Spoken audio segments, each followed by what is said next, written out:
Cada vez mais pessoas vêm identificando que determinados comportamentos e experiências estão relacionados a uma condição mais ampla, o transtorno do espectro autista.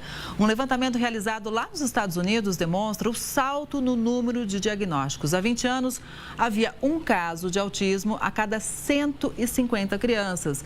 Agora, é identificado um caso a cada 36 crianças. No Brasil, a estimativa é que são mais de 2 milhões de casos. E muitas vezes faltam informações para os pais que encontram várias dificuldades desde o diagnóstico.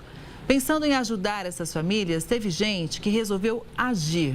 Você vai conhecer agora um dos criadores do Neurodivergente, um projeto que busca trazer luz sobre os mais diversos temas sobre o autismo. Conta pra gente como surgiu essa ideia. Vinícius Ribeiro, boa tarde para você. Boa tarde, Kelly, tudo bem? Boa tarde a todos os espectadores aí da Record News. A ideia do podcast ela surgiu por causa do meu filho, né? O Léo, ele é autista. A gente descobriu, a gente começou a investigação do autismo dele com aproximadamente 1 ano e meio. E o diagnóstico é sempre um processo um pouquinho demorado, você tem que analisar muitos pontos, muitas situações, consultar vários especialistas. E aí a gente conseguiu o diagnóstico dele em meados do ano passado, né, o diagnóstico em si. E quando a gente estava buscando muitas informações sobre o autismo, eu tive a ajuda da Jeane, que é a minha co-apresentadora, né, no projeto. E a gente tinha muita dificuldade de conseguir essas informações sólidas, informações consistentes na internet, mesmo em vídeos, né, algumas coisas, e mesmo com especialistas.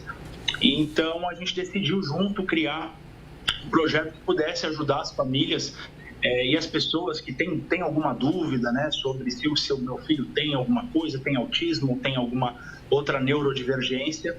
A gente decidiu criar um projeto para entrevistar especialistas, médicos e os familiares também, e poder trazer, como você disse, trazer luz, trazer mais informações relevantes, informações com qualidade e com credibilidade, para que quem quiser buscar essas informações e quem tiver alguma dúvida possa procurar e possa ter alguma referência para saber se seu filho pode ter ou não alguma neurodivergência.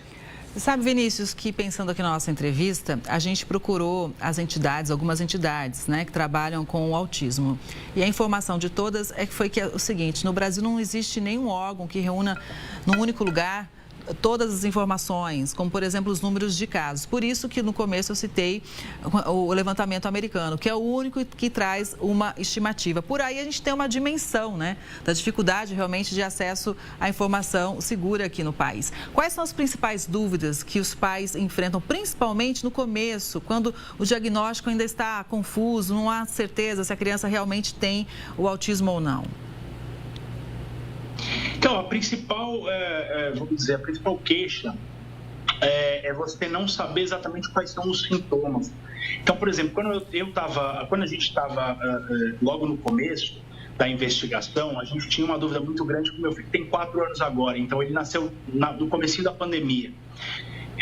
E a gente não conseguia identificar, a gente não tinha informação suficiente para identificar alguma divergência de outras crianças. Somos pais de primeira viagem, então o Léo é meu primeiro filho.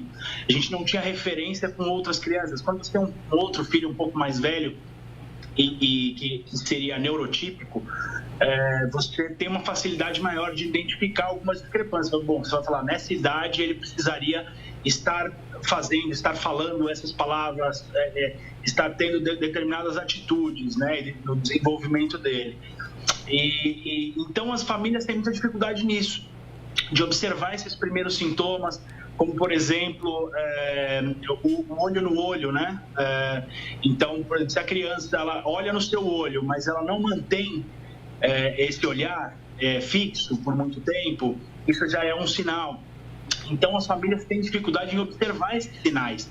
Esses primeiros sinais já no comecinho, com crianças recém-nascidas e já nessa primeira infância, tem muita dificuldade de observar esses sinais. E isso é falta de informação, né?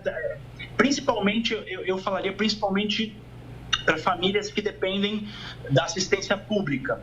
Porque famílias que, por exemplo, a gente tem condição, a gente tem um pouco mais de condição, a gente tem um plano de saúde, tem condição de buscar outros médicos, mas tem muitas famílias que não têm condições financeiras e que elas precisam do atendimento público, e aí tem uma dificuldade um pouco maior ainda. Então, tem crianças com 4, 5, 6 anos que ainda não têm um diagnóstico. E o diagnóstico precoce ele é muito importante para ajudar no desenvolvimento dessa criança. E você conseguir essas janelas de desenvolvimento, você conseguir aproveitar elas para a criança ter um desenvolvimento um pouquinho maior e você conseguir grandes progressos, né? Sim. Então, acho que a maior dificuldade das famílias hoje é ter informações sobre os primeiros sintomas a observar, né? Para você conseguir esse diagnóstico precoce. E aí, claro, você entra em outras, muitas outras coisas, né? Que o acesso à informação te facilita muito. Vinícius, e como é que a gente faz para ter acesso a esse conteúdo que você está preparando em forma de podcast? Eu sei que tem canal no YouTube. Como que as pessoas te acham? Então, é podcast.neurodivergente, né? A gente tem um canal no YouTube, a gente tem algumas plataformas de podcast e a gente também tem Instagram e Facebook e TikTok. A gente terminou a primeira temporada do projeto agora em janeiro, foram 11 episódios da primeira temporada, a gente entrevistou diversos profissionais e agora a gente começa a segunda temporada no comecinho de abril, né, na Semana da Conscientização do Autismo, a gente começa a segunda temporada. Então, quem quiser buscar a gente é podcast.neurodivergente. É isso aí, tá dado o recado. A informação é importante, faz a diferença, ainda mais nesse contexto que a gente mostrou aqui, né? Quando falta informação de qualidade, falta esclarecimento para as famílias. Muito obrigada, Vinícius, pela participação, pela explicação. Boa tarde para você e até a próxima. Boa tarde para todos. Eu que agradeço o espaço.